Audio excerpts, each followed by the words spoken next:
Nouveau tuto express, comme je l'ai dit dans le titre, là, hop, on va apprendre à avoir des couleurs qui alternent dans notre tableur. Donc là, on a un tableur qui est assez long, une centaine de lignes.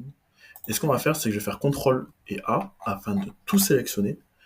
Et je vais utiliser une fonction qui est native à Google Sheet, qui va nous permettre d'avoir une couleur normale et une couleur grisée ensuite.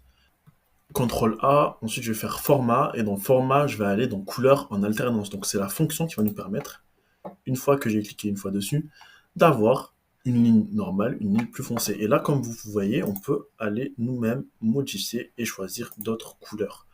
Par exemple, ici, bon, c'est pas du tout lisible, mais vous aurez compris le contexte. On a aussi les styles qui sont ici par défaut, donc soit dans les styles par défaut, ou on peut nous-mêmes aller modifier comme je l'ai fait au début, donc ici choisir. On a la couleur de l'entête, ici, on a la couleur numéro 1, donc là ici ça fait champ noir, mais en vrai moi ça veut dire juste pas de couleur, donc parce que c'est la couleur transparent. Et ensuite la couleur numéro 2, donc c'est orangé. Donc là encore une fois ça s'affiche très mal de mon côté parce que j'ai mis le mode de nuit, mais c'est ce que vous avez ici en orange. Voilà.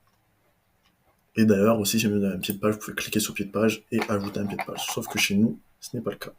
Donc pied de page ça serait la ligne, par exemple, je sais pas moi. Si à la fin de votre tableur vous avez une grosse ligne qui correspond au total, vous pensez bien à cocher pied de page. Et ensuite, vous pensez bien aussi à mettre une couleur pour ce pied de page là. Voilà, c'est la fin du tuto express et à très vite pour de prochaines vidéos.